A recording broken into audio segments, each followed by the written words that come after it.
There was once a woman who was very, very cheerful, though she had little to make her so. For she was old, and poor, and lonely.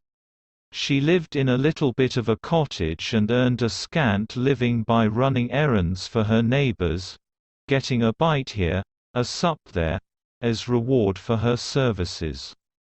So she made shift to get on, and always looked as spry and cheery as if she had not a want in the world.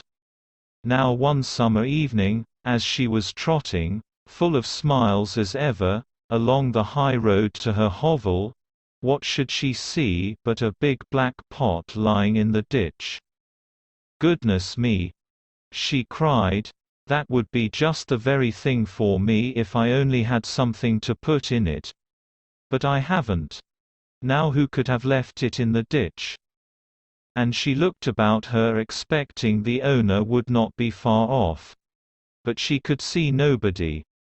"Maybe there is a hole in it," she went on, "and that's why it has been cast away. But it would do fine to put a flower in for my window. So I'll just take it home with me." And with that she lifted the lid and looked inside. "Mercy me!" she cried, fair amazed. "If it isn't full of gold pieces! Here's luck!" And so it was, brimful of great gold coins. Well, at first she simply stood stock still, wondering if she was standing on her head or her heels. Then she began saying, "Lawks! But I do feel rich. I feel awful rich."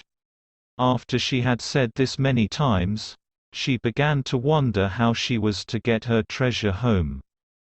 It was too heavy for her to carry, and she could see no better way than to tie the end of her shawl to it and drag it behind her like a go-kart. "It will soon be dark," she said to herself as she trotted along. "So much the better. The neighbours will not see what I'm bringing home, and I shall have all the night to myself, and be able to think what I'll do. Mayhap I'll buy a grand house and just sit by the fire with a cup o' tea and do no work at all like a queen.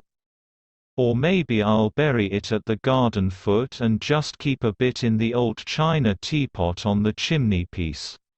Or maybe, Goody. Goody.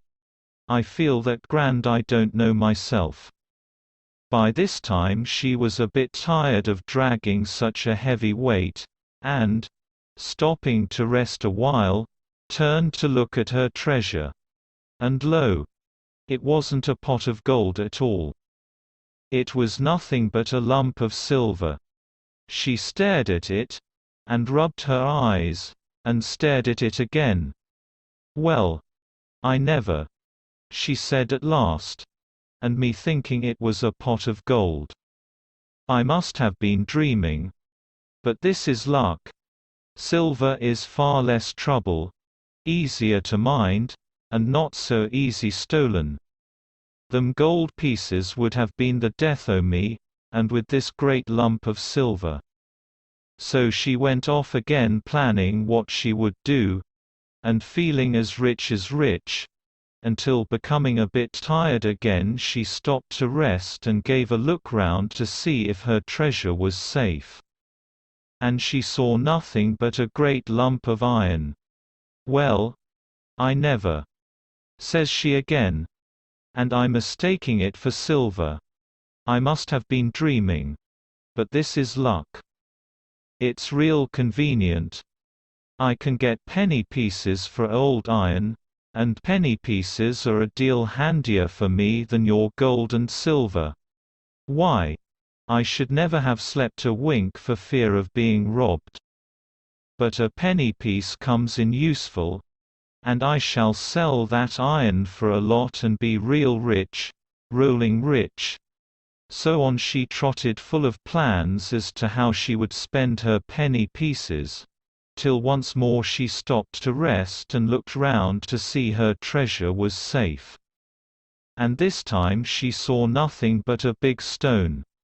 "Well, I never," she cried, full of smiles. "And to think I mistook it for iron. I must have been dreaming. But here's luck indeed.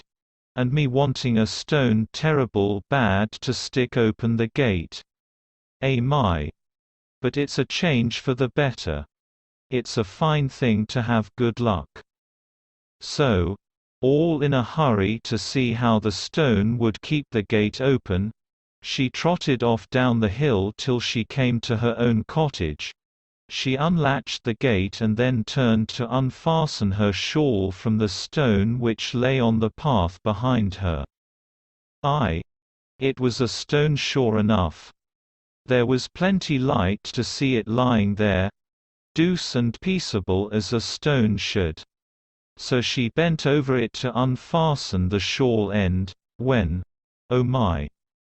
All of a sudden it gave a jump, a squeal, and in one moment was as big as a haystack. Then it let down 4 great lanky legs and threw out 2 long ears, nourished a great long tail and romped off, kicking and squealing and whinnying and laughing like a naughty, mischievous boy. The old woman stared after it till it was fairly out of sight. Then she burst out laughing too. "Well," she chuckled, "I am in luck. Quite the luckiest body hereabouts. Fancy my seeing the Bogey-Beast all to myself. And making myself so free with it too. My goodness! I do feel that uplifted, that grand." So she went into her cottage and spent the evening chuckling over her good luck.